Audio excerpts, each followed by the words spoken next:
నమస్తే, welcome to our channel. నేను మీ అనిల్. మనతోని బీఆర్ఎస్ నాయకుడు సురేష్ యాదవ్ అయితే ఉన్నారు. చాలా విషయాలు అయితే మాట్లాడదాం. ఇదేదైతే కాంగ్రెస్ గవర్నమెంట్ విజయోత్సవాలు చేసుకుంటా ఉంది. 11 నెలలు కంప్లీట్ అయిపోయింది. 12వ నెలలో కూడా పూర్తిగా సంవత్సరం అయితే పూర్తి చేసుకుంటా ఉంది. మరి తెలంగాణ అభివృద్ధి ఏ విధంగా ఉంది, అసలు వాళ్ళ బాబు అంటే కేసీఆర్ లేని పాలన ఏ విధంగా ఉంది అయితే పూర్తిగా తెలుసుకుందాం. సురేష్ నమస్తే అన్న. అన్న, ఎలా చూస్తారన్న? ఇక్కడైతే విజయోత్సవాలు అయితే ఘనంగా జరుపుకుంటా ఉన్నారు బీఆర్ఎస్ ఇప్పుడు కాంగ్రెస్ నాయకులు. ఎలా చూస్తారు? ఇది ఎలా కనబడతా ఉంది తెలంగాణ అభివృద్ధి? విజయోత్సవాలు చేయాల్సినంత బ్రహ్మాండంగా తెలంగాణ లేదు. ఎందుకు చేయాలి విజయోత్సవాలు? రైతు బంద్ అయినందుకు విజయోత్సవాలు చేయాలా? ఈ రుణమాఫీ కానందుకు విజయోత్సవాలు చేయాలా? ఇలా రైతులను జైల్లో పెట్టినందుకు విజయోత్సవాలు చేయాలా? ముఖ్యంగా వీళ్ళకి విజయోత్సవాల కంటే ముందర వీళ్ళు శ్రద్ధాంజలి ఘటించడానికి ఆల్రెడీ రెడీగా ఉన్నారు ప్రజలంతా. ముఖ్యంగా ఈ రాష్ట్రంలో ఏ వర్గం సంతోషంగా ఉంది? ఎన్ని ఇబ్బందులు పెడుతుర్రు, ఎన్ని బాధలు పెడుతుర్రు. రైతు బంధు రాక, కాలంలో నీళ్ళు రాక, కరెంటు రాక కన్నా బాధలు పెడుతురు. మాట్లాడితే కేసులు, మాట్లాడితే దూషణలు, మాట్లాడితే ఇంకోటి తప్పితే ఈ ప్రభుత్వానికి ఇంకోటి ఏంటి? వీళ్ళకి ముఖ్యంగా విజయోత్సవాలు చేసుకోవడంత ఘనకార్యం ఏం చేసిర్రు? ఈ 11 నెలల కాలంలో హెలికాప్టర్ల కోసం కొట్టుకోవడం, ఇంకేదో చేసినని మాట్లాడడం, బస్సుల్లో ఫ్రీ బస్ అని చెప్పి ఉన్న బస్సులు తగ్గితే మహిళలతో కొట్టుకోవడం, ఇదా వీళ్ళు చేసిన ఘనకార్యం. అభివృద్ధి చేశాను, చాలా అభివృద్ధి చేశానని నిన్న మహారాష్ట్ర ఎన్నికలలో కూడా చెప్పడం అయితే జరుగుతూ ఉంది. తను ఘనంగా విజయోత్సవాలు చేసుకుంటా అని చెప్పారు. అసలు ఏం చేయలేదంటారా?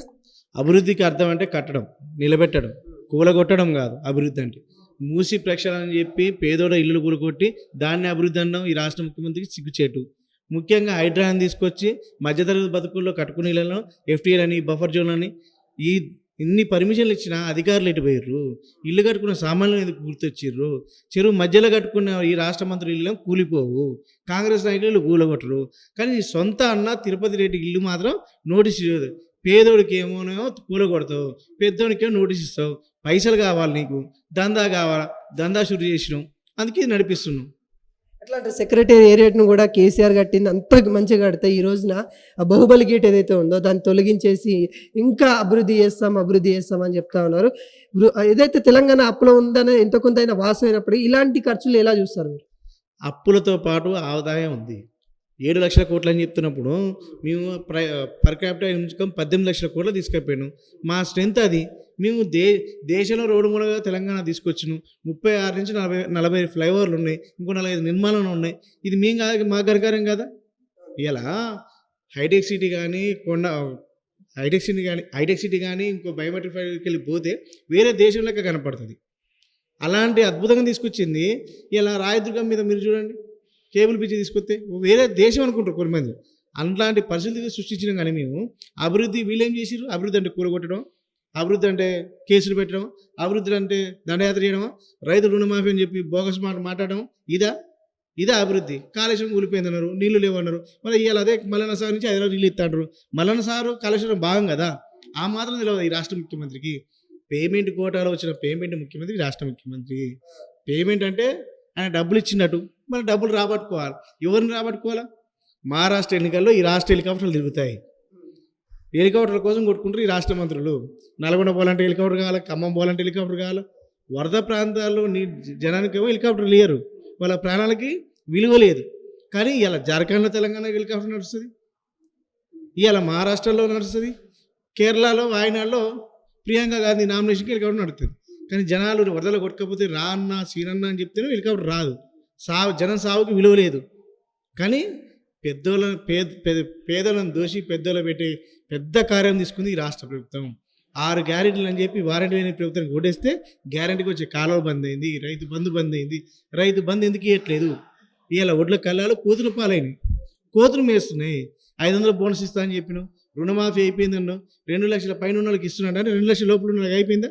అన్ని బోగస్ మాటలు, అన్ని అబద్ధాలు. మాట్లాడితే కేసులు, అరెస్టులు. మాకు కేసులు కొత్త కావు, అరెస్టులు కొత్త కావు. ఎందుకంటే నువ్వు తెలంగాణ ఉద్యమంలో తిరగలేదు కాబట్టి నీకు కేసులు కొత్త. నువ్వు సంచిన పోసి దొరికిన దొంగవు కాబట్టి నీకు ఆ కేసు గుర్తొస్తుంది. కేసీఆర్ గారిని, కేటీఆర్ గారిని, హరీష్ రావు గారిని జైల్లో పెడితే నువ్వు ఏం సాధిస్తావు? రాక్షసుడు ప్రత్యక్షంగా కనపడితే ఎట్లుండదు ఈ రేవంత్ రెడ్డి అట్లుండు. దేవుడేమో కేసీఆర్ రైతు బంధు ఇచ్చిండు, ఈ రాక్షసుడు రైతు బంధు బంద్ చేసిండు. కేసీఆర్ కళ్యాణ లక్ష్మి ఇచ్చిండు, పెద్దమైన మాయిండు ఆయన దేవుడు. ఈ రాష్ట్ర ముఖ్యమంత్రి రేవంత్ రెడ్డి కళ్యాణ లక్ష్మి ఇవ్వకోకుండా ₹1,00,000 తులం బంగారం అని ఆశ చూపి ఆగాయం చేసిండు. నువ్వు అన్న స్కూటీ ఎటుపోయినాయి? దేవుడు లెక్క కాపాడుకోవాలి. నీకు ఇచ్చిన 10 అలంకార ప్రయాణం, నేను గేటు కూల కొడతా, సెక్రటరీలో నీ శిలాపలకం మీద మట్టి రాస్తా, నేను డ్యాన్స్ చేస్తా, ఎగురుతా, ఈ కావు జనానికి ఏం కావాలో అది అది కావాలి. నీకు చేసే దమ్ము లేదు, ఎందుకంటే ఒక మంత్రి కాలేదు, నీకు ఒక పరిపాలన తెలియదు. పేమెంట్ కోటాలు వచ్చిన పేమెంట్ ముఖ్యమంత్రి, పేమెంట్ వారం నడుతుంది. కాదన్న ఇప్పుడు మరి ఈ 11 నెలలు అయిపోయింది. ఇప్పుడు 12 సంవత్సరానికి మరి వాళ్ళు విజయోత్సవాలు ఘనంగా చేసుకుంటాం. తెలంగాణ అభివృద్ధి దిశకి వెళ్తా ఉంది. మేము చేసిన అభివృద్ధి పథకాలు చెప్పుకుంటామని వాళ్ళు ఒక విజయోత్సవం చేస్తా ఉన్నారు. మరి ఏం చెప్పుకుంటారు వాళ్ళు? ఏంది అసలు మరి నిజంగానే మరి ఎంతవరకు యూజ్ ఉంటుందంట ప్రజలకి? విజయం లేదు, అపజయం లేదు, అవన్నీ నీరు గారిపోయినాయి, వ్యవస్థలు భ్రష్టు పట్టిపోయినాయి, అక్రమ కేసులు, మాట్లాడితే ఇంకోటి. గత వారం నుంచి కేటీఆర్ గారిని అరెస్ట్ చేస్తే బీఆర్ఎస్ పార్టీ పని అయిపోయిద్దా? వాళ్ళు తెలంగాణ కోసం కొట్లాడిన